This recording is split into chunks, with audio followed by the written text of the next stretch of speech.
Bonjour à tous, j'espère que vous allez bien, que la digestion se passe bien. En plus, vous êtes dans des sièges bien confortables. Ça met un peu la pression pour ne pas être soporifique.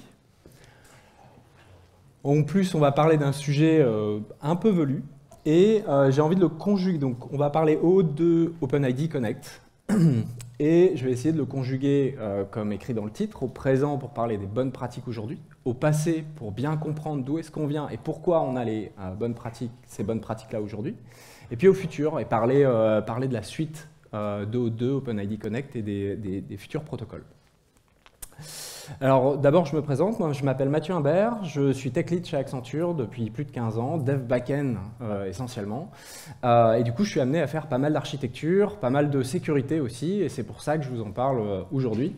Globalement je me bouffe de l'O2 au IDC tous les jours depuis un paquet de temps.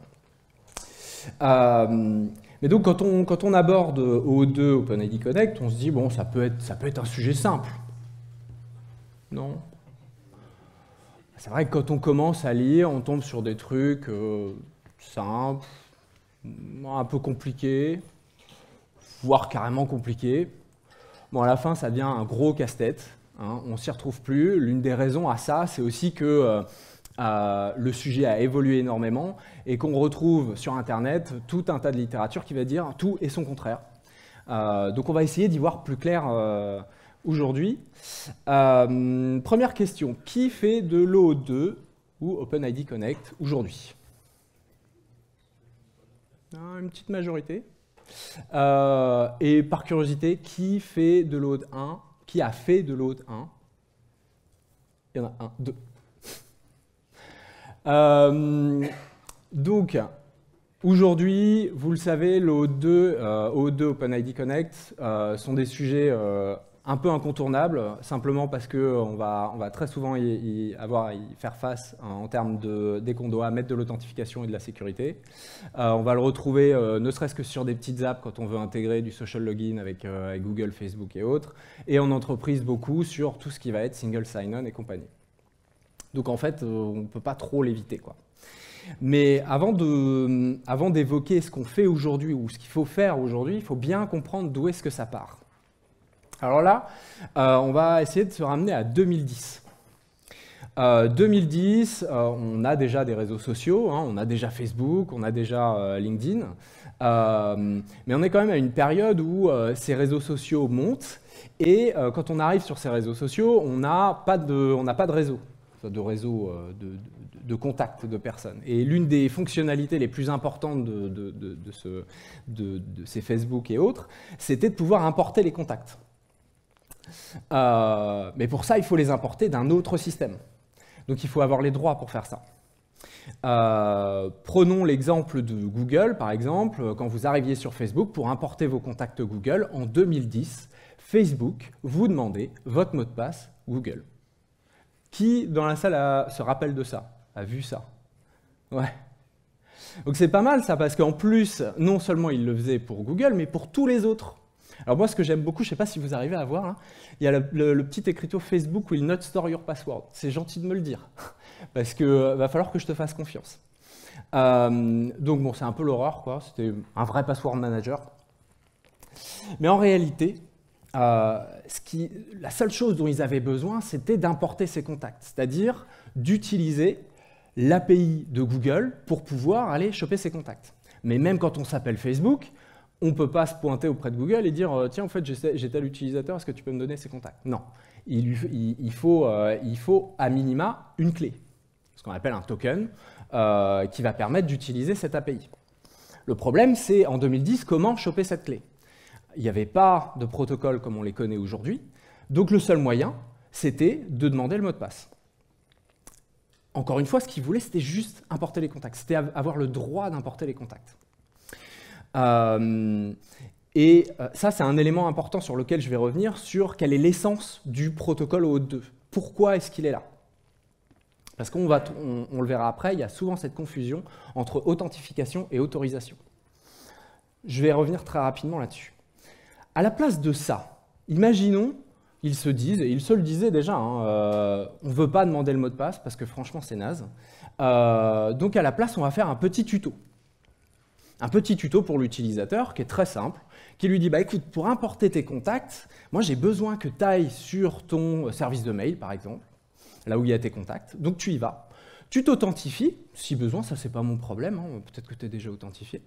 Après tu vas dans la page profil. Dans la section développeur, c'est souvent là où on trouve la gestion des tokens. Tu me génères un token, et de préférence, ce token, il faudrait qu'il soit lié juste à l'API des contacts, parce que c'est que ça qui m'intéresse. D'accord ? Tu me prends ce token, tu le copies, tu le mets dans le presse-papier, tu reviens chez moi, et tu me le donnes. Facile. On se demande pourquoi ils n'ont pas fait un tuto comme ça. Ils ne l'ont pas fait pour des raisons évidentes. Mais là, il faut bien comprendre qu'O2 est là pour automatiser ça. On est juste là parce qu'on a besoin du token et on veut que l'expérience utilisateur soit bonne. Donc on va essayer d'automatiser tout ça de manière la plus transparente pour l'utilisateur. On dit que O2 est un framework d'autorisation. Ça, c'est un point important. Je ne sais pas pour vous, pour ceux qui font de l'O2, ça, c'était un point sur lequel que je trouvais vachement confusant au début. Parce que souvent, quand on met en place de l'O2, bah, il y a l'authentification au milieu. En fait, souvent, on veut faire du SSO et du coup, en plein milieu, il y a toujours cette mire de login. Donc, ça ressemble quand même vachement à de l'authentification. Et pourtant, on dit que O2 est un framework d'autorisation. Pourquoi ?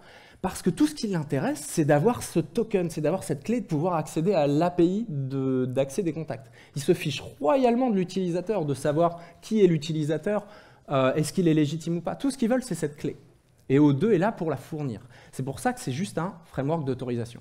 Et pourquoi on parle de framework ? Ça, c'est O2 qui est un peu donc la suite de O2 1 et qui a amené non seulement un protocole, mais un ensemble de possibilités et la possibilité de faire différents protocoles. En réalité, ce sont des specs qui référencent d'autres specs et toute une complexité qui fait qu'ils l'ont appelé framework. Mais aujourd'hui, c'est aussi ça qui pose problème avec O2 et qui amène ce genre de talk pour essayer d'y voir clair, quoi. Alors, comment est-ce que ça fonctionne ? Un petit diagramme. On a dit qu'on voulait que l'utilisateur aille sur son service de mail. Donc, il va falloir qu'on le balade un peu, notre utilisateur. On ne va pas lui demander d'aller sur telle URL lui-même. Donc, on va le rediriger. On le redirige vers le service en question qui va pouvoir nous donner le token. Pour ça, on se sert des redirects et on redirige l'utilisateur sur un endpoint précis qui s'appelle authorize et qui globalement dit on va commencer à parler au hôte. Mais il ne fait pas que ça, il met des paramètres pour donner un peu de contexte. En gros, il va dire donc, au serveur destinataire « Je suis Facebook, en réalité j'ai besoin des contacts. Quand tu as fini, renvoie l'utilisateur vers cette adresse. » Il y a d'autres paramètres que vous voyez nécessairement quand vous implémentez O2, mais globalement, là, ce que je vais vous montrer, c'est que c'est ce contexte-là qui est refilé dans la première redirection. Une fois qu'on est là, l'utilisateur est sur le serveur d'authentification, donc là, Google ou autre. Il va peut-être avoir à s'authentifier. Là encore, ce n'est pas le problème d'O2 finalement. Il va peut-être avoir à s'authentifier, mais après, il va avoir cette page où on va lui expliciter un peu tout le contexte qui a été donné dans l'URL. C'est-à-dire, en gros, Facebook, apparemment tu viens de Facebook, demande à avoir accès à tes contacts, donc est-ce que tu es au clair avec ça ? Et du coup, l'utilisateur, là, se retrouve dans la première action qu'il a à faire, c'est-à-dire juste cliquer et dire « Ouais, je suis bien d'accord, c'est moi qui ai demandé à faire ça à la base. » Mais tu as ce consentement. Et une fois que ce consentement est fait, le token est généré automatiquement.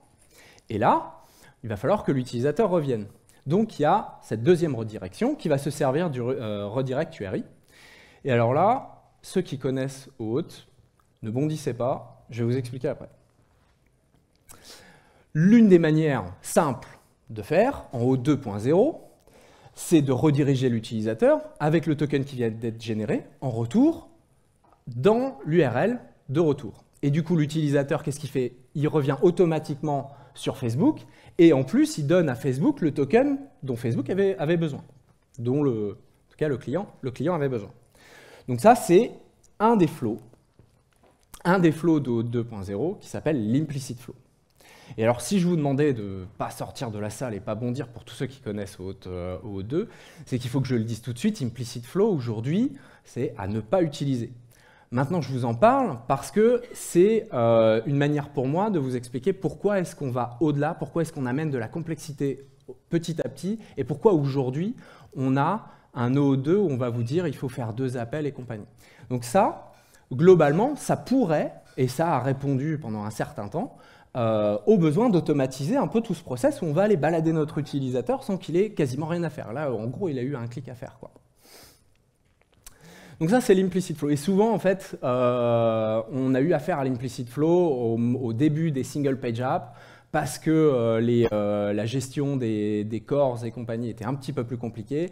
Et on a retrouvé, et on retrouve malheureusement encore dans la littérature aujourd'hui, des diagrammes qui vont vous dire, bah, dans tel cas, pour une single page app et compagnie, vous pouvez utiliser l'implicit flow. Je vous le dis tout de suite, c'est faux, mais... et d'ailleurs, est-ce que certains d'entre vous ont de l'implicit flow dans leur système en prod, pour ceux qui connaissent un peu le sujet et à qui ça parle? 1, 2, 3, ok. Bon bah, j'allais dire j'ai une mauvaise nouvelle pour vous, mais je l'ai un peu spoilé. Mais du coup, avant d'aller un peu plus loin, là c'est le moment pour moi de parler des termes un peu plus techniques de OAuth 2 qu'on retrouve très souvent dans les specs et dans la documentation, parce que jusqu'ici j'ai parlé de Facebook, de Google et compagnie. En réalité, dans le monde OAuth, l'application qui demande à avoir les droits, donc là l'import de contact, ça s'appelle le client. Le serveur qui va gérer l'authentification, le consentement et la génération du token, on appelle ça l'Authorization Server. L'utilisateur en lui-même, on appelle ça le Resource Owner. Du coup, on a aussi les ressources, là ici c'est les contacts, donc forcément le Resource Owner c'est l'utilisateur et celui qui a ses contacts. Et puis on fait la différence avec l'API des contacts qui, elle, pour le coup, est le Resource Server. On a l'Authorization Server et le Resource Server qui peuvent être différents, qui sont très souvent différents. Voilà pour les termes techniques, vous les retrouvez très souvent quand vous lisez de la doc sur OAuth 2, les AS, client, voilà, RO pour Resource Owner, on retrouve des acronymes comme ça, il faut connaître ces termes-là. Donc, je me suis bien spoilé parce que j'allais vous poser la question, est-ce qu'on est sécurisé en faisant ça? Non. Pourquoi est-ce qu'on n'est pas sécurisé? Pour vous expliquer ça, il faut que je parle de 2 concepts. Le concept de back-channel et le concept de front-channel. Ce sont des faux amis, on ne parle pas de back-end et front-end, ça n'a rien à voir. C'est vraiment dans le monde OAuth, il y a ces 2 concepts de back-channel et front-channel. Et le back-channel, c'est juste cette idée simple qu'on va faire une connexion directe auprès d'un serveur. Une connexion TCP, over TLS, tout ce qu'il y a de plus classique, en réseau. Et dans ce genre de connexion, on n'imagine pas avoir des intermédiaires. Ou en tout cas, si vous avez des intermédiaires, OAuth 2 ne va pas pouvoir vous aider. Si vous avez un man in the middle ou un problème sur ce type de connexion, je pense que vous avez d'autres soucis à régler avant de vous pencher sur OAuth 2. Donc on considère ce type de connexion-là sécurisé. Et quand je disais que c'est un faux ami, par rapport au back-end et front-end, c'est que les requêtes de back-channel, on les fait côté serveur back-end ou côté front-end. Ce sont vraiment juste les connexions directes, soit AJAX, soit connexion HTTP classique, HTTPS classique. Et donc ça, c'est à mettre en correspondance avec le front-channel, qui est ce qu'on a vu là dans l'implicit flow, la première phase qui reste un peu dans tous les flows, c'est-à-dire on balade notre utilisateur, on utilise les redirects HTTP. Ça, c'est super pratique, les redirects HTTP, mais ils sont assez limités, parce que quand on veut transmettre des informations, ce qui est le cas là, on est obligé de passer par les URL. On n'a pas le choix. Le problème de passer par les URL, c'est que ça finit invariablement dans l'historique du navigateur. Ça peut être chopé par des add-ons de navigateurs. Ça finit éventuellement dans la HTTP Referrer. Ça, c'est un petit peu mieux puisque les navigateurs appliquent de meilleurs defaults maintenant. Mais ça finit aussi dans les log servers. Donc imaginez l'implicit flow comme on l'a vu tout à l'heure. Globalement, tous les tokens des utilisateurs en prod, si vous avez accès au log de la prod, vous avez accès à leurs tokens, donc vous pouvez faire ce que vous voulez en leur nom, en fait. Donc ça, on veut l'éviter. Donc comment on fait? Parce que là, on le voit bien, on se retrouve avec ce token dans l'URL. C'est une information sensible, on ne la veut pas dans l'URL. Comment on fait? Eh bien, c'est très simple. On va la remplacer par un autre token. Voilà. Bon, ce token, il est différent, il est éphémère et il n'est utilisable qu'une seule fois. Ouais. Bon, super, Mathieu, il va me servir à quoi ce token, quoi? Eh bien, il va servir à une seule chose. Il va servir à choper le vrai token, celui qu'on avait à la base avec l'implicit flow. Sauf que cette fois, on va le choper avec une requête de backchannel, qui est plus sécurisée, qui ne finira pas dans les URL, pas dans les logs de serveur, nulle part. Et cette requête de backchannel, elle est faite en post. Voilà comment on arrive à résoudre ce problème d'implicit flow et d'informations sensibles dans les URL. Et c'est pourquoi, en O2, vous allez très souvent être confronté à l'Authorization Code. Donc, bon, je vais y revenir. Donc là, je vous montre un petit exemple. Oula. Je vous montre un petit exemple. Globalement, comme tout à l'heure, on balade notre utilisateur. Il va faire son authentification, son consentement, et voilà. Il revient, mais cette fois-ci, dans l'URL, il ne revient pas avec le token sensible. Il revient avec notre token éphémère, qui sera utilisable qu'une fois et pendant quelques secondes, voire minutes. Et du coup, ce qui se passe derrière, c'est qu'on va faire cette deuxième requête, donc en backchannel, direct. Donc notre utilisateur, il reste côté client, il ne se balade pas.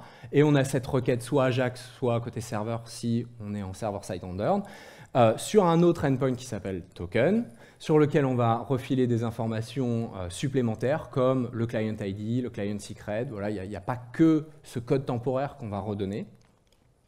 Et là, on a enfin le vrai token. Et il n'est jamais apparu dans les URL. Et donc ça s'appelle l'Authorization Code. Donc ça, normalement, pour ceux qui font de l'O2, vous connaissez. Authorization Code, pourquoi? Parce que le token temporaire dont je parlais, il est nommé sous la forme de code et il s'appelle l'Authorization Code, tout simplement. Ok? Et donc ça, c'est une des premières explications du pourquoi est-ce qu'on a deux calls, pourquoi est-ce qu'on a deux parties, une espèce de transaction en O2, pourquoi c'est si compliqué que ça, quoi. Est-ce que vous pensez qu'on est sécurisé maintenant? Non, pas encore. En fait, ce qu'on a fait, c'est que maintenant, on a deux parties à cette transaction et ça amène d'autres problèmes. Le problème, c'est que souvent en sécurité, quand on donne quelque chose, là, ici, un code, on a envie de s'assurer que quand ce code est utilisé, c'est bien utilisé par la personne qui l'a reçu à l'origine, qu'il n'a pas été volé et utilisé par quelqu'un d'autre. Comment on fait ça?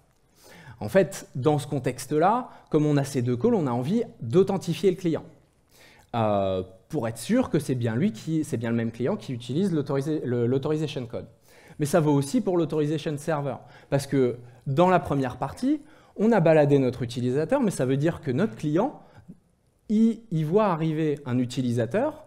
Quand il voit arriver cet utilisateur avec un Authorization Code, il a envie de dire, bah écoute, est-ce que c'est bien moi qui ai initialisé toute cette connexion là? D'où il sort cet utilisateur? Ah oui, c'est vrai, c'est moi qui l'avais baladé il y a 2 secondes. Donc on a envie de sécuriser cet aspect-là et d'authentifier les clients et Authorization Server. Et comment on fait pour authentifier un client? Il y a une première chose simple, c'est le redirect URI. Parce que le redirect URI, donc il est donné par le client, vous vous rappelez, hein, quand on commence à balader notre utilisateur, on dit à l'Authorization Server, bah écoute, quand tu as fini, redirige-le vers moi à cette URL. Sauf que cette URL-là, elle est connue. Parce que l'Authorization Server, quand il reçoit un utilisateur, c'est un de ses utilisateurs. C'est certainement un utilisateur pour lequel il connaît le mot de passe, il connaît déjà son identité. Et donc quand il a l'utilisateur chez lui, il n'a pas envie de le rediriger n'importe où, sur evil.fr ou ce genre de choses. Donc il a envie de connaître à l'avance les URL sur lesquelles il va rediriger son utilisateur. Donc ces redirects URI, elles sont connues à l'avance, elles sont préconfigurées. Et ça, c'est forcément une manière un peu d'authentifier le client, puisque du coup, pour le coup, on ne renvoie pas l'utilisateur n'importe où, on le renvoie sur un nom de domaine qui est connu. Ça, c'est la première partie. L'autre partie un peu historique, c'est que tous les clients, presque tous les clients, on le verra après, ont un client ID, un client secret. Le client ID, il est donné en amont, dès le début, en disant, pour dire, écoute, je suis Facebook, tu me connais déjà d'avance, là je t'envoie cet utilisateur pour qu'il récupère un token. Mais le client secret, lui, il est donné au client, il doit rester côté client. Un secret, on est d'accord que c'est censé rester secret. Alors ça, c'est bien, mais il faut bien se rendre compte que OAuth 2 a été initié et a évolué à partir d'un univers où il n'y avait pas tant de single page app, il n'y avait pas tant de mobile app, et l'essentiel des clients était server-side random. Et côté serveur, c'est facile de garder un secret. Mais côté single page app et côté mobile app, c'est bien plus compliqué. Quand on a un secret dans le code base, n'importe qui couvre la developer console et il l'a. La mobile app, c'est pareil, on peut la décompiler. Donc en fait, il n'y a pas de secret qui tiennent pour les single page app et les mobile app. Et du coup, comment on fait pour authentifier un client de type single page app, mobile app? Ben, on ne fait pas. Aujourd'hui, on ne sait pas faire ça, d'être sûr que le client qui est à l'origine de la transaction est bien un client légitime. Quand c'est une single page app, quand le client ID qui est utilisé, et éventuellement le client secret est utilisé, si on sait que c'est une single page app, une mobile app, on ne peut jamais être sûr qu'un hacker ait complètement copié notre app, qu'il l'ait posé sur un nom de domaine très similaire, vous voyez, juste Google avec 3 O ou des trucs comme ça. En fait, on est incapable de dire parce qu'il n'y a pas de secret qui tienne avec OAuth 2. Donc comment on fait? Parce qu'on a quand même envie de faire quelque chose. Et ben en fait, on va changer notre fusil d'épaule. Ce qu'on va faire, on ne va pas essayer d'authentifier le client en soi et de dire oui, je suis sûr que c'est mon client single page app, je suis sûr que c'est ma mobile app. Ce qu'on va essayer de faire, c'est qu'on va essayer de sécuriser le fait que c'est la même instance du client, le même process au sens OS du terme, hein, qui a initié les deux parties de la transaction. Et comment on fait ça? Eh bien, ça s'appelle PKCE, PKCE pour Proof Key for Code Exchange. Et ce truc-là, il vise à s'assurer que c'est la même instance du client qui fait les deux parties. Et comment ça fonctionne? C'est relativement simple à comprendre. Vous voyez pour les mots de passe, par exemple, les mots de passe, on ne stocke jamais des mots de passe, on les hache, on est d'accord, avant de les mettre en base de données. Là, c'est un process un peu similaire. On va avoir le client qui va générer une chaîne de caractères complètement random. Et ça, il le fait à chaque fois qu'il initie une transaction OAuth 2. Il fait une chaîne de caractères complètement random. Et ce qu'il va faire, il va la garder pour lui. Par contre, il va aussi faire un hash de cette chaîne de caractères random. Et donc, les hashes ne sont censés pas être réversibles hein, s'ils sont sécurisés. Donc, pour le coup, ce qu'il peut faire, c'est que la première partie de la transaction, quand il balade l'utilisateur, il peut envoyer le hash. Okay, donc il va envoyer le hash en même temps qu'il balade son utilisateur. Vous vous rappelez les paramètres de départ, hein, dire je suis Facebook, j'ai besoin des contacts et la redirectory, il envoie le hash en plus. Okay, et ce qui se passe, c'est que quand l'utilisateur revient, il revient avec le token, avec ce code temporaire. Ce code temporaire est lié à ce hash. C'est stocké côté Authentication Server. Ce qui fait que quand on a le deuxième appel et que l'Authorization Code qui a été initialement donné est utilisé, en fait, ce que le client va faire cette fois, c'est qu'il va envoyer l'Authorization Code en disant maintenant j'ai besoin du vrai token, mais en plus je te prouve que c'est moi qui ai initialisé la première partie de la connexion parce que cette fois je t'envoie la chaîne de caractères random, la vraie. Et ce que peut faire l'Authorization Server, c'est simplement de refaire la même opération.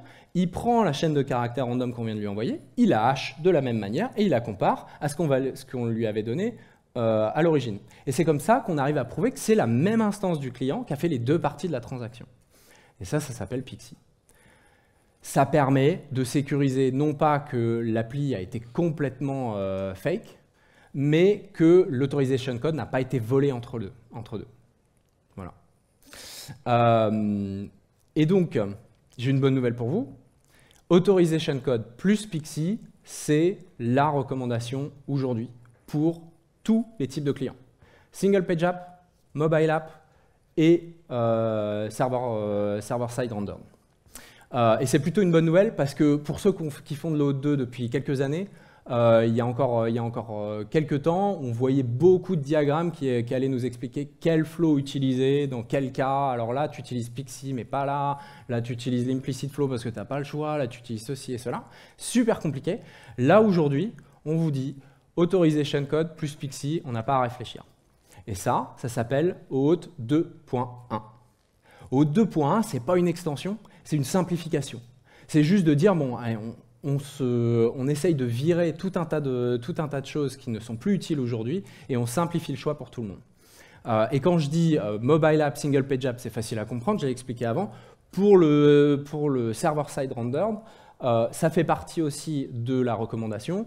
Je suis quasiment persuadé que c'est juste pour simplifier en fait, parce que j'ai pas d'explication à vous donner sur pourquoi Pixie serait intéressant côté server-side render, parce qu'on a le client secret.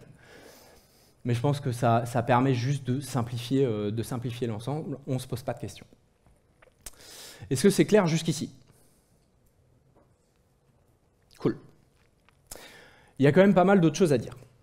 Le refresh flow, c'est une autre manière d'utiliser, une autre chose qu'on peut utiliser dans O2. Jusqu'ici, on a parlé de récupérer un access token, un token qui va nous permettre d'utiliser une API. Mais ce token, il est valide pour une certaine période donnée, pour un temps donné.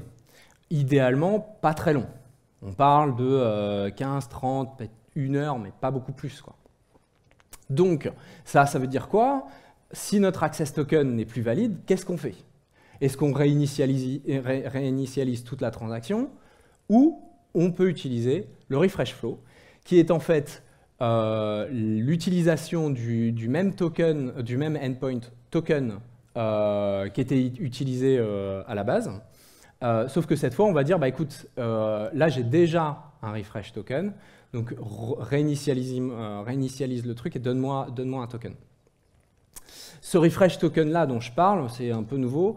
En fait, c'est une valeur qui a été donnée au moment de l'authentification, au moment du début de la transaction, quoi. On a reçu un access token et on a aussi reçu un refresh token. Donc ça c'est pratique, mais il faut savoir que ce flow-là a été pensé à la base pour un cas d'usage qui est différent de celui qu'on a aujourd'hui, qui est l'utilisateur n'est plus devant son poste. La raison pour laquelle on a mis en place le refresh flow, quand je dis on, c'est pas moi, mais c'est de dire, bah, en fait, on a peut-être des cas d'usage où l'utilisateur n'est plus devant son ordinateur, on ne peut plus le rediriger ou quoi que ce soit, et pour autant, on a besoin de faire des choses. Par exemple, la nuit, des batchs ou je ne sais quoi. En tout cas, on a besoin de renouveler le token. Aujourd'hui, on ne va pas se mentir, le refresh flow, il est utilisé surtout pour des raisons d'expérience utilisateur, parce que c'est méga pratique en gros. On l'a vu, on balade un peu notre utilisateur, c'est quand même assez visible au moment de l'initialisation de l'expérience utilisateur. Et après, on n'a pas envie de le faire suer, et du coup, le refresh, c'est méga pratique. On a juste un call à faire en caché, c'est complètement invisible pour l'utilisateur, et tout va bien. Le problème de ça, c'est que ça nécessite donc d'avoir ce refresh token, et vous imaginez que ce refresh token, il est super sensible. Globalement, si dans le cadre d'une single page app, on arrive avec une faille XSS ou autre à récupérer ce refresh token, à le voler, c'est la fête, quoi. On est authentifié quasiment ad vitam aeternam. Généralement, les refresh tokens, ils vont durer pendant 1 mois presque. Enfin, ça peut durer très longtemps, quoi. Donc, les refresh tokens sont ultra sensibles. Et ça m'amène à une autre recommandation qui va peut-être pas vous plaire pour ceux qui sont confrontés à ce genre de choses. Le refresh token, on ne veut pas le voir dans les single page apps parce qu'on n'a pas trop confiance en fait dans les navigateurs. Et donc ça, la conséquence, c'est que si vous utilisez des identity providers, donc des services SaaS qui vont gérer ce rôle d'autorization server, parfois quand vous configurez ces clients pour avoir un client ID, un client secret, configurer les redirects URI, ce qui va se passer, c'est qu'il va vous demander quel type de client c'est. Est-ce que c'est une single page app, une mobile app ou c'est server-side?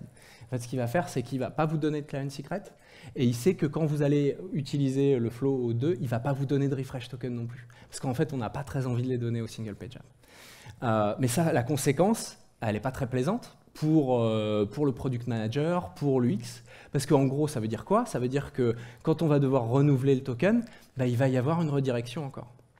Alors ça, c'est mitigé par le fait que cette redirection, elle peut être ultra transparente. C'est-à-dire qu'il y a un paramètre qu'on peut utiliser qui s'appelle prompt none et qui dit à l'authorization server, tu n'affiches rien à l'utilisateur, c'est censé être la redirection la plus transparente du monde et la plus invisible du monde. Mais ça se voit quand même un peu, quoi. Il y a aussi des techniques où on va essayer de faire ça dans des iframes, mais je ne recommanderais pas ça, j'ai déjà vu ça une fois, bref. Mais en gros, la recommandation, c'est de dire pas de refresh token pour les single page apps. Et ça, généralement, ça ne plaît pas, globalement, parce que derrière, il faut aller voir son product manager ou UX designer pour lui dire, bah, écoute, je suis désolé, mais en fait, il va falloir qu'il y ait un truc toutes les 30 minutes, il va le voir, quoi. Mais ça, globalement, si vous utilisez des trucs genre, je sais pas, la suite Office 360 ou autre, il y a beaucoup d'outils où vous allez le voir, en fin de compte. Vous allez retourner sur le truc genre 30 minutes après, vous allez voir qu'il fait un truc 2 secondes, voilà, et puis vous êtes toujours authentifié, il ne vous a pas redemandé votre username et mot de passe. Mais c'est ça, en fait. C'est qu'on est face à des clients où on n'a pas envie de donner un refresh token. Voilà pour le refresh token. Maintenant, les redirects URI. J'ai dit qu'elles étaient préconfigurées au niveau du serveur, de l'authorization server. Parce qu'on n'a pas envie de rediriger notre utilisateur n'importe où quand il est au niveau de l'authorization server. Alors ça, c'est bien, mais il y a pas mal d'erreurs à éviter.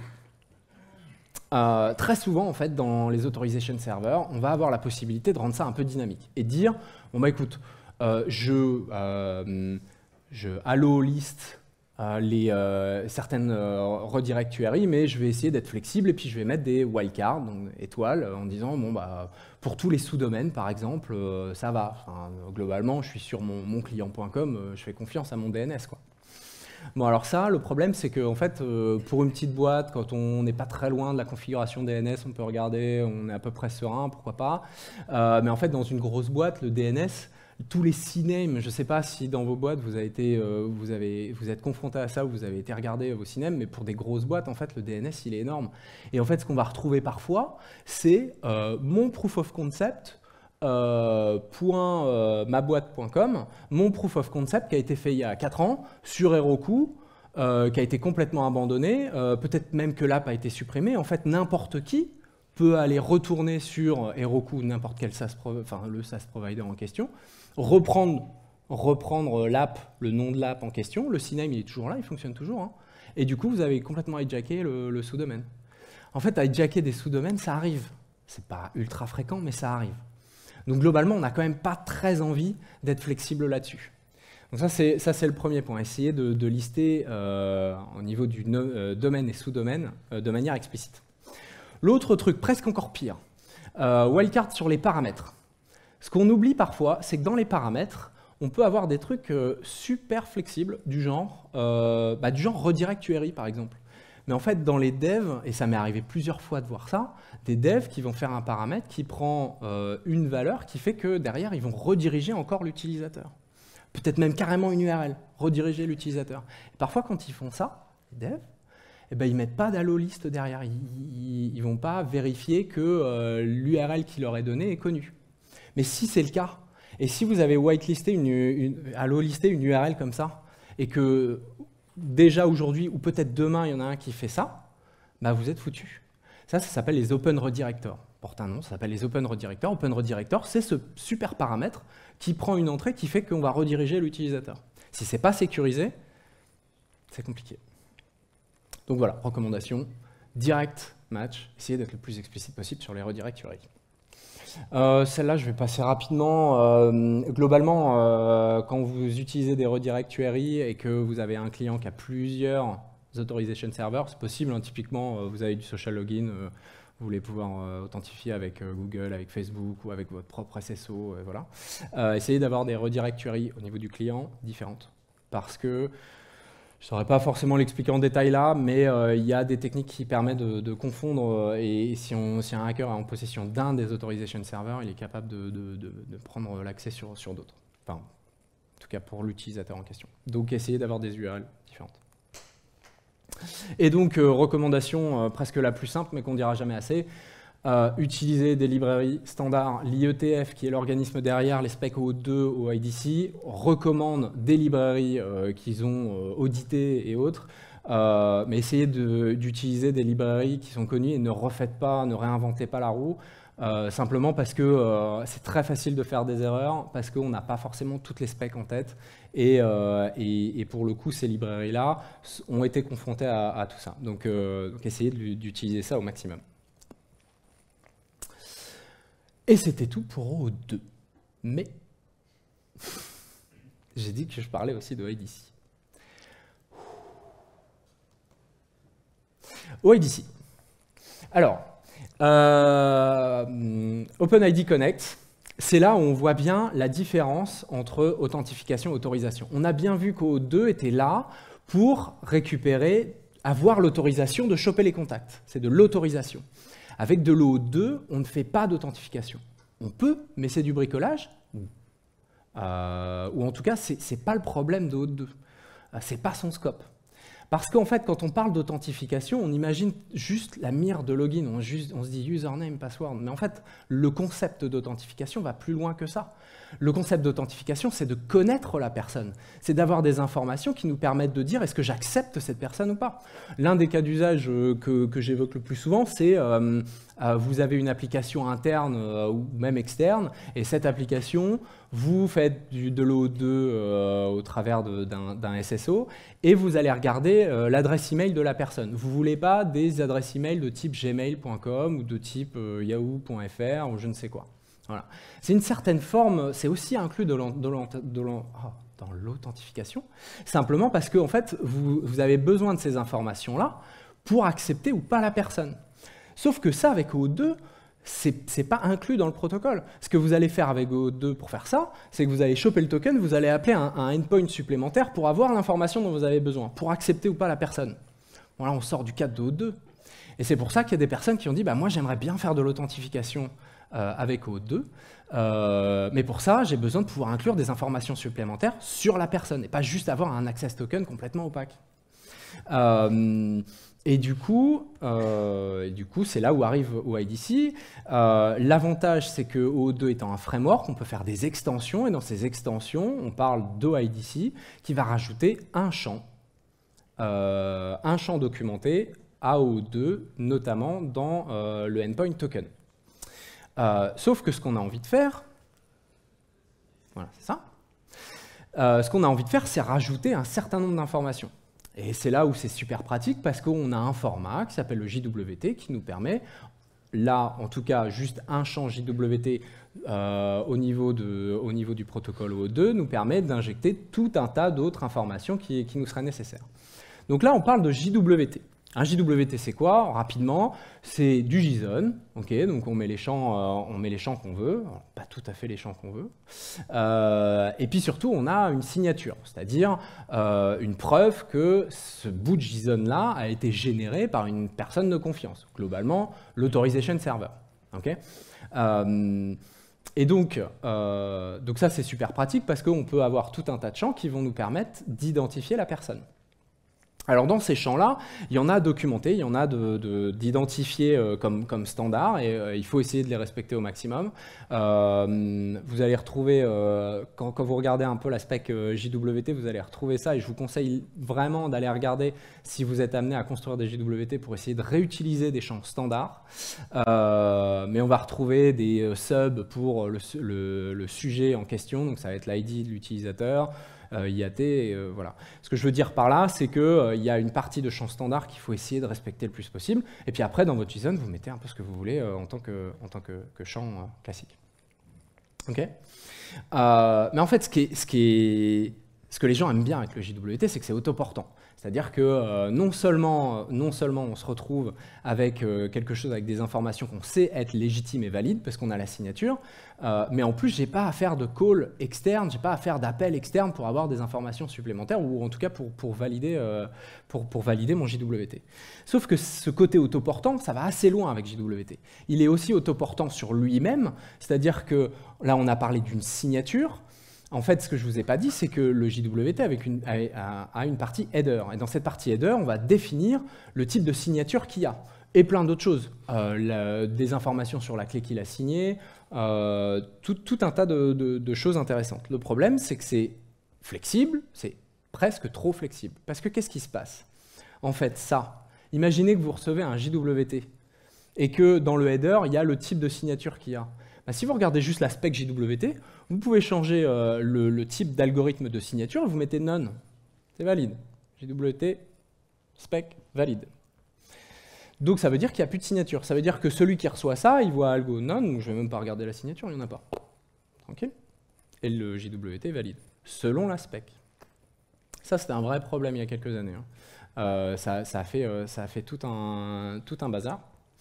Mais en fait, pourquoi est-ce que je vous explique ça? C'est que à partir du moment où vous utilisez des JWT, c'est à celui qui vérifie le JWT d'imposer ce qu'il attend. C'est-à-dire que c'est celui qui va recevoir le JWT et qui vérifie le JWT qui doit savoir que tous les JWT qu'il doit recevoir doivent être signés avec un algo type HMAC, SHA 256 et compagnie. Vous devez savoir ça, vous devez le spécifier. C'est super important. Et globalement, c'est le même sujet pour toute la crypto, c'est-à-dire que globalement, vous êtes exposé à des primitives qu'il faut connaître à minima parce qu'il va falloir être explicite dans ce que vous faites. Alors, un autre truc, c'est pas forcément lié à cette slide-là. Je ne sais pas si j'étais assez clair. OIDC, c'est là pour de l'authentification. C'est là pour donner au client l'information de qui essaye de s'authentifier. C'est pour le client. C'est-à-dire que le champ qui est fourni par OIDC, dans l'extension OIDC, il s'appelle ID Token. Ce champ ID Token, il est là pour le client. Imaginez une single page app. La plupart de nos applications maintenant ont des single page app. La single page app reçoit l'ID Token. Okay? Cet ID Token, il est là pour le client, pour la single page app. Il n'est pas là pour le serveur. Ça, c'était O2, ça c'est l'Access Token. L'ID Token, il est là pour le client. Et ce qu'on voit très souvent, c'est qu'en fait, le JWT qui a été généré dans le cadre d'OIDC, en fait, c'est super pratique pour l'utiliser en tant qu'autorisation côté serveur, parce qu'en gros, on va envoyer ça comme un token, puis le serveur, notamment l'API de contact, il va recevoir un JWT au lieu d'un Access Token, puis elle va avoir toutes ces informations à l'intérieur. Mais OIDC n'a pas été fait pour ça à la base, il a été fait pour le client, pour que le client dise « Ok, j'ai bien compris qui tu étais, et en gros, non, tu ne m'intéresses pas. » quoi, tu vois. Donc c'est ça le but d'OIDC. Donc maintenant, évidemment, on va retrouver les JWT énormément, notamment pour ces intégrations front-end, back-end. Alors, là, je voulais parler, quand vous faites ça, il y a des choses à savoir. Vous êtes amené à faire de la sécu, et notamment de la sécu avec de la crypto asymétrique. Quand vous faites ça, vous êtes amené à configurer des clés asymétriques. Les clés asymétriques, faut connaître un petit peu pour se dire, bon bah voilà, aujourd'hui, je ne vais pas générer une clé de 1024 bits. C'est 2048 minimum. Si je peux faire de l'elliptic curve, c'est mieux. Elliptic curve 256. Mais ça, il faut le savoir en fait. Et quand on est amené à build, à construire une nouvelle app, généralement, ça va assez vite au début, et puis on ne se prend pas trop le chou là-dessus. On fait ça rapidement, on génère nos clés et compagnie, puis en fait, c'est super pratique, puis on envoie ça en prod. Donc, il faut bien avoir conscience de ces impacts côté sécurité. Et puis, des clés, ça se rotate. Et ça, on le voit assez peu souvent, mais c'est inclus dans le protocole, dans l'extension OIDC, la capacité à faire tourner ces clés qui servent justement à signer les JWT, à signer l'ID token. Et ça, c'est super important à regarder. Ce que vous pouvez faire, c'est ce qui se passe, c'est que le client est censé vérifier donc la signature. Il va la vérifier sur la base d'une clé publique. Cette clé publique, il peut la récupérer auprès de l'Authorization Server. Il y a un endpoint spécifique documenté dans la spec qui s'appelle JWKS. Et ce endpoint-là, il peut fournir une clé publique ou plusieurs clés publiques. Et quand il en fournit plusieurs, en gros, le client, il sait que de toute façon, il va y avoir une rotation. Donc en fait, ce qui se passe, c'est que dans votre JWT, vous allez avoir non seulement la signature, mais dans le header, l'ID de la clé qui a été utilisée. Et ça vous permet en fait d'introduire des nouvelles clés et d'en supprimer d'autres. Vous pouvez faire tourner vos clés sans avoir d'impact utilisateur. Parce que c'est souvent la contrainte qu'on s'imagine quand il faut faire tourner les clés. On se dit, bah ouais, mais j'ai des JWT dans la nature, qu'est-ce qu'ils deviennent quoi. Donc en fait, il y a ce besoin d'avoir plusieurs clés en parallèle. Donc si vous regardez ça, regardez JWKS, c'est super important. Et pas de JWT partout. Posez-vous la question, sur une appli classique avec même un front-end, mais juste un back-end for front-end, vous n'avez pas besoin d'avoir des problématiques distribuées. Juste aller stocker l'Access Token dans une base de données. Et n'essayez pas de mettre des JWT systématiquement parce que comme on l'a vu, il y a aussi des contraintes. Et puis, il y a d'autres aspects, j'aime bien parler de ça, les Nantais de Clever, les Bretons de Clever, si je devrais dire, ont sorti un projet open source qui s'appelle Biscuit, et qui est quelque chose qui va beaucoup plus loin que les JWT, et dans cette démarche d'avoir des JWT côté serveur pour l'autorisation, vous amène cette idée qu'on peut avoir un JWT et réduire ses droits d'un service à l'autre. C'est-à-dire que je vais appeler un premier service qui va recevoir mon biscuit, et du coup, j'ai besoin d'appeler un autre service qui va me faire une sous-tâche. Je vais réduire les droits de mon biscuit avant de lui refiler. Là, aujourd'hui, ce qu'on fait, c'est qu'on refile le JWT à tout le monde. Il fait le tour de la Terre, hein, des microservices, et puis après, il revient. Donc voilà, il y a ce genre de concept. Allez regarder ça. C'est un peu dans la continuité des macarons de Google, et il y a d'autres projets de ce type-là, mais ça peut être intéressant à regarder. Et donc, pour le futur, eh bien, le futur, si on sort un peu du cadre de haute, on parle énormément aujourd'hui du passwordless. Parce qu'on ne va pas se mentir, on a beau mettre en place tous ces outils-là, la problématique, c'est que la plus grosse faille, elle est humaine. Elle est souvent sur les mots de passe.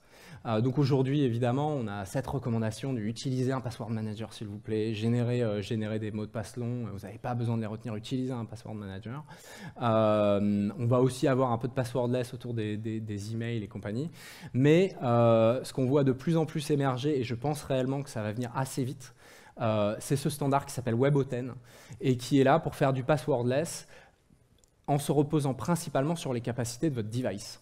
Donc, qui va essayer d'utiliser, si vous êtes sur un téléphone, la reconnaissance faciale. Alors, je sais, j'ai vu la keynote de ce matin. Mais, la reconnaissance faciale, la reconnaissance digitale pour ce que vous êtes. YubiKey, si certains en ont, ces clés d'authentification pour ce que vous possédez. Voilà. D'autres moyens de s'authentifier à part le mot de passe. Et tout ça, donc ça vient un peu de YubiKey, de Fido 2, mais aujourd'hui ça porte un nom, ça s'appelle WebAuthn, et ça va venir assez vite. Dans la dernière keynote d'Apple sur voilà, tout ce qui sort, ils ont parlé de Passkeys, qui était déjà sorti avant, mais qui commence à pousser réellement sérieusement. Passkeys, c'est l'implémentation de WebAuthn pour Apple. Voilà. Et en fait, l'idée, elle est simple, c'est de dire, vous vous reposez sur ces capacités de votre laptop ou de votre téléphone, et après, derrière, il y a une clé privée, clé publique qui est générée, et en fait, ce qui est poussé côté serveur d'autorisation et compagnie, c'est juste la clé publique. Voilà. Donc, ça a l'autre avantage aussi que si la base de données des mots de passe leak, bah, en fait, ce n'est pas une base de données de mots de passe, c'est une base de données de clé publique. Donc, en fait, il n'y a que la moitié de l'info et tu ne peux pas en faire grand-chose, quoi. Donc voilà, WebAuthn à regarder pour le futur. Pour ceux qui s'intéressent vraiment aux évolutions d'O2 en particulier et des releases de Keycloak, par exemple, ça parle beaucoup de petites améliorations de ce qu'ils appellent Financial Grade API, qui vont pousser un petit peu plus loin la sécurité, aller signer les paramètres, ce genre de choses. Et puis surtout, en fait, il n'y aura pas d'O3. Il n'y aura pas d'O3 parce que la spec qui pourrait être considérée O3 s'appelle GNAP, pour Grant Negotiation and Authorization Protocol. Je suis obligé de le lire parce que je ne l'ai pas par cœur. Et c'est faire table rase de tout le protocole O2, donc ce sera non compatible. Ils essayent d'améliorer tout un tas de choses autour des problématiques qu'on a aujourd'hui avec O2, qui est l'un des principaux, c'est le couplage avec les navigateurs. Globalement, vous l'avez vu, ça passe beaucoup par des redirections et compagnie, donc par un navigateur. Pour ceux qui intègrent O2 sur des applications mobiles, c'est pas simple. La recommandation aujourd'hui pour les applications mobiles, quand même, c'est parce qu'on est obligé de passer par des redirections, il faut que l'application mobile défère sur le navigateur natif principal du smartphone pour faire authentification et compagnie, et après revenir sur l'app. En termes d'expérience utilisateur, c'est pourri. Mais c'est la recommandation de l'IETF. Ils disent n'utilisez pas de WebView, par exemple. Bah ça vient, enfin, bon courage pour aller vendre ça à votre product manager, quoi. Et ils en sont bien conscients. Donc en fait, ils savent que dans la prochaine génération de protocoles sur ces sujets-là, il va falloir intégrer d'autres choses que les navigateurs. On a beaucoup parlé aussi des authentifications sur les Smart TV, les Chromecast et compagnie. Donc il y a une extension aussi de O2 là-dessus sur le device flow, mais qui est un peu compliqué. Et je pense qu'en fait, ils veulent vraiment faire table rase de tout ça, repartir sur des bases où, voilà, repartir sur ce sur quoi on est confronté aujourd'hui, c'est-à-dire pas seulement les laptops, pas seulement les navigateurs, mais aussi tous les devices qui nécessitent de l'authentification. Et je vais passer sur Zanzibar. Merci beaucoup.